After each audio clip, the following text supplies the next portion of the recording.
అఖిలాండ కోటి బ్రహ్మాండ నాయక ఆనంద నిలయ వర పరిపాలక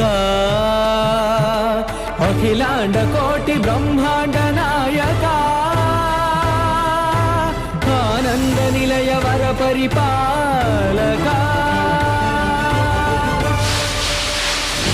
ఈ కొండపై ఎవరి మీద ఈగ వాలినట్టు తెలిసిన ఉగ్ర శ్రీనివాసమూర్తి సాక్షిగా, జ్వాలా నరసింహుని సాక్షిగా, 10,000 శేషుల పడగల బుసబుసల సాక్షిగా ఏం చేస్తానో చెప్పను.